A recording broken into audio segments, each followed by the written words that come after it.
back, have a cup of coffee, lots of direct mail, direct marketing. This is, I think, the world's only direct marketing news show, daily live stream. So let's dig in, have some fun. Daily live stream, just checking the sound, checking checking the stuff. Okay, there's a good morning from Phoenix. Sounds like it's working. I don't see again any. I don't. The notifications aren't working it like they used to. When I'm getting the messages faster, so that's good. You know, that shows that something's working, which is helpful, right? And we'll try and line that up a little better. And I got another thumbs up. And here's something from LinkedIn, so we're ready to rock and roll. 5, 4, 3, 2, 1. I'm John Miglash for the Wisconsin DMA and the International Society for Strategic Marketing. Well, we're going to dig right in fast this morning, and we're going to go over to this little commercial that I found.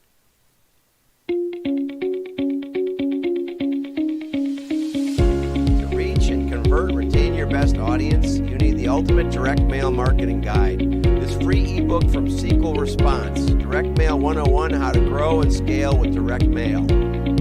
Position your direct mail success, identify your best audience, design creative that sells. Okay, and that's enough of that. Okay, now what I want to talk about just for a minute is I want to talk about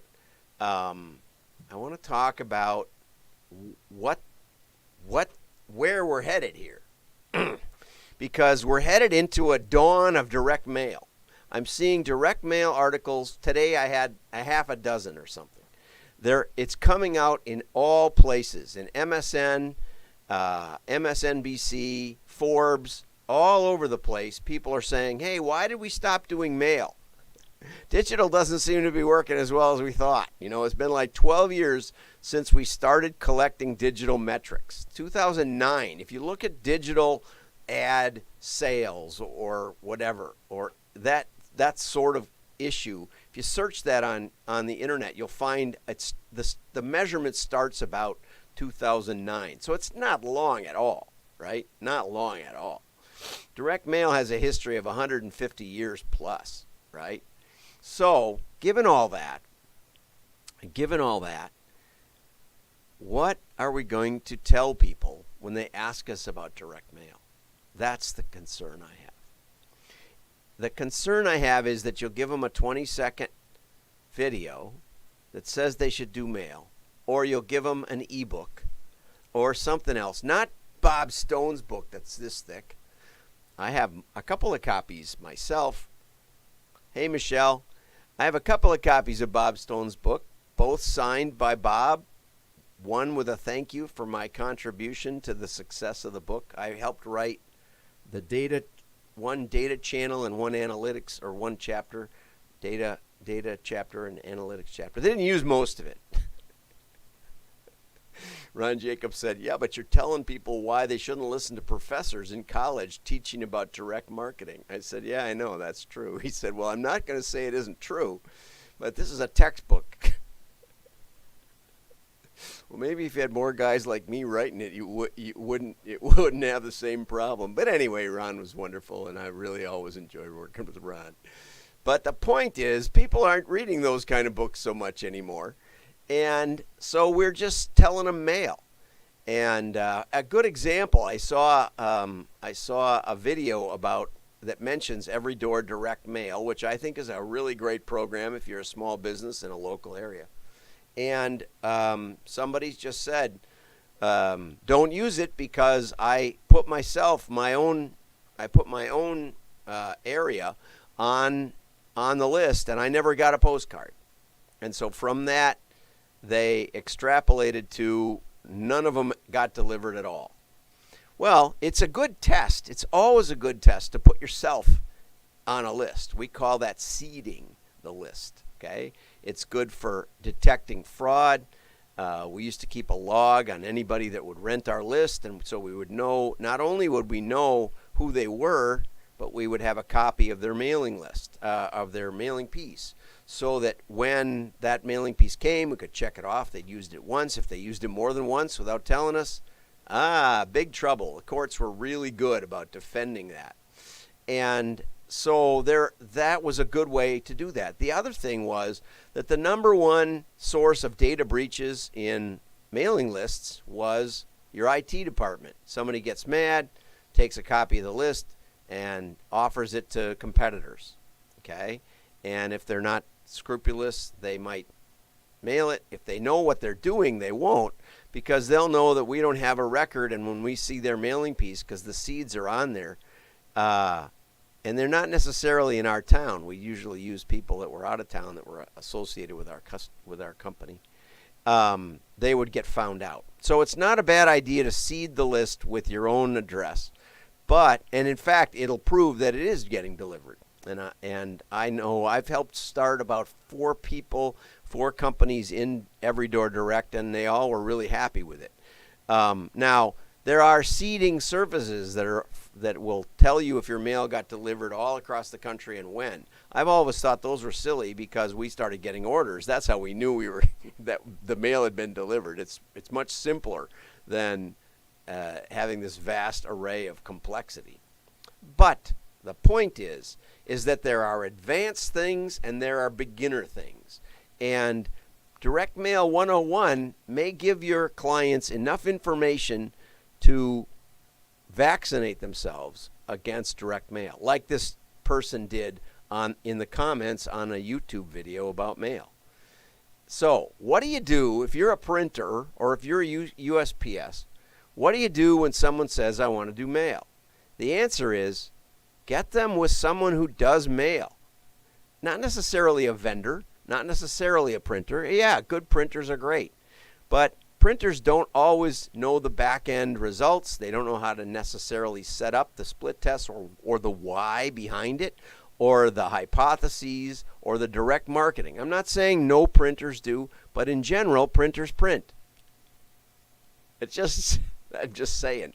And even if they do understand some of the mechanics of it, that doesn't necessarily mean that your particular salesperson has the breadth of experience working with hundreds of mailing clients across the years who have adapted to the mistakes that they've made and have a library of interesting approaches.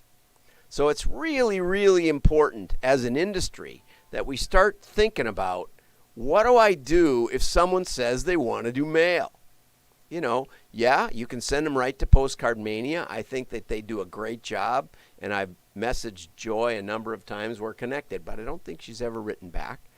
But, you know, there are other things you can do that may be much more effective, especially if you're trying to reach high-level decision makers or high-end consumers or something like that. But, you know, I'm a huge advocate of testing with postcards because it's just a great format to try this versus that kind of stuff. Okay, so I just wanted to say it's great that I'm seeing commercials for Direct Mail 101. But if you're thinking of doing mail, it's only expensive if you do it wrong. Even then, you'll learn a lot. You know, I had a client that did a 150,000 piece drop and got 3 responses. That's bad if you don't get the math, okay? And they handed it to me. I had nothing to do with it. They'd hired a professional designer. It was varnished. It was beautiful. It was heavy stock. It was a 3-fold brochure self-mailer, and it literally was beautiful. And the idea of it was, I think I still have one around somewhere. The idea of it was that they sold laminating equipment, and they were trying to sell it into schools. And so they went to MDR. I have an article by MDR, but I'm not going to do it today, but maybe tomorrow. They rented these lists of teachers in, I think elementary schools was their main market. You know how your kid brings a pretty leaf in the fall to school, and then it comes home and it's it's mummified in plastic, right? The teacher smashes it into plastic. Well, those machines this company sold. And but along with those machines, they mentioned all the big industrial print laminators because you can, printers make a menu and laminate that. You've seen menu cards laminated, and there's all sorts of things you can laminate. And you want to do them in high production runs, which is not the same as doing it for an elementary class. Okay? But they put those in there to say, we're really credible. We have these big machines, and we have school machines, little machines for you. So we're really, really a good company. And then the main thing was they showed pictures of Egyptian stuff, tombs and Egyptian artifacts, and said basically, we can help you preserve things for a lifetime. And then the really huge mistake they made was it said like sale on it, except there wasn't anything on sale, and there weren't, I don't think, even prices. But if there were, they were prices even on the big machinery. And the reason they got, well, there's a bunch of reasons. So they handed it to me and said, what would you do differently? And I said, well, only about 6 things. First, if you're going to do a sale piece, don't put it on expensive stock with, spot varnish or lamination or stuff that will make it look expensive. If it's really a sale, make it look like a sale. Simple. Okay? Put it on groundwood, cardstock or something. Put it on something that looks, and don't talk about the Egyptian pyramids because that's not what this is for. This is for laminating little kids' stuff. And don't show all the machines you've ever designed for laminating because that's not what you're selling. You want to sell little machines to teachers. At best, 2. One for an individual teacher or a group of teachers to buy, and one for the whole school to have a big one that they can use and really throw stuff through it. And put some prices in it. Maybe you'll sell machines. Well, all the teachers already know about us. They know where to buy it. We want them to buy it from our salespeople. Okay, just try it. Try and actually sell a machine in this thing. Okay. Anyway, they got a fantastic response and made a lot of money. But I got a letter later from the designer who accused me of a personal vendetta against him. That I had something out for him, and that's why I shredded the piece. No, it was a very beautiful piece. Probably would have won awards. It just didn't sell anything. And the client wanted to sell something. So anyway, that's the trap we're leading people into. We're leading people into, beautiful design. I had a client just a year or 2 ago. I had helped them build a catalog up to about 10 million in sales in 3 years. Yeah, audience relevance and offer and creative continuity. Don't make it look one thing and say another, right? But anyway, they're designers. Oh, they knew catalogs. No, they designed it like a big web page, and every item was in a little box, and it was a series of little boxes. No visual hierarchy. No thought to revenue per inch or just it was awful. And guess what? They got no results. And when I brought in the examples that I had done with them as an employee in their company, when I was head of the creative department, one of the co-owners said, "Why didn't we just do it like that? That looks great." Yeah, why didn't you? Because you had designers that knew nothing about mail. I'm not sure they even knew anything about the web. I don't think that was good design in web either. They come out of design school with this Swiss design method, which says we should have no copy and we should have lots of white space. Okay, well, you want to go head to head? I'll test against anybody. I've done it my whole career. I'll take your mailing piece and beat it. Just that simple. And I know another half dozen people who probably can also. But why wait? Why wait till you got a disaster? And the company says, well, we tried mail. And maybe it's even their tracking. They could do a great job in mail, and it leads everybody to the store or to the website. And if you don't have a robust back end, you're not going to even know that it worked. And the digital guys will tell you, well, 90% of these orders already had a cookie. So we can't count those for mail. We'll count those for digital. Yeah, okay. That's why you do a holdout test. This stuff all matters. It all matters. So if you think you can do a cute video and an ebook that explains direct mail, and that's what's you're gonna lose your clients. So if you want, let's pitch mail and lose our clients. And I'd say the same thing to the U.S. Postal Service because I helped them do it. Back in the 90s, we did a big program with big brands, and they all tried mail, and none of them continued. You know why? Because we sold mail instead of hooking them up with brilliant people who have a track record of generating results and knowing how to set it up to track it and knowing how to test it and knowing what it's like to iterate time after time after time. Which brings me over to Amazon. Let's go over there. I mentioned it. This is a really interesting article, and I can't share the whole thing with you. I'll let you, as usual, I'll let you sign up, join WDMA. Subscribing is free, but click the join button, or you can support the efforts.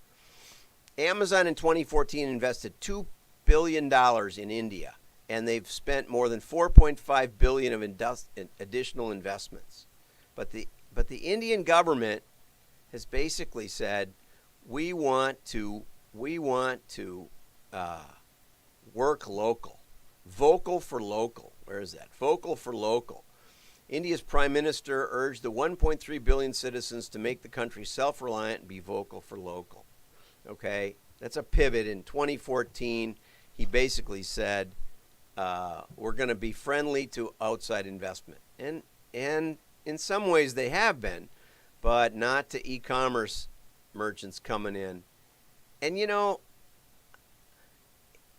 wonder, are we that much better off with Amazon versus the local grocery store?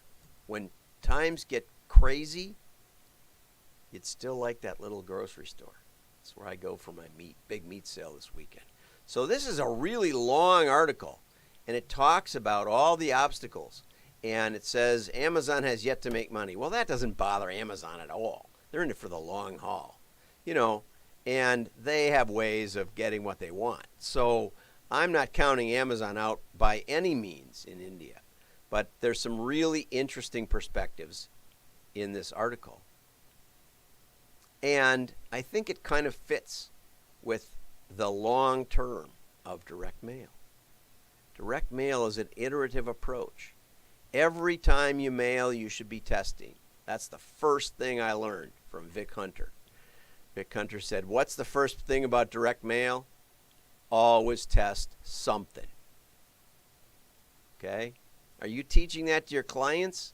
Or are you just saying, you should try mail, you could get results? That's a trap. It's a dead end. It's not the right thing to do. Well, thanks for the comments. Thanks for the likes and shares. Your friends will know you're smart. Have a great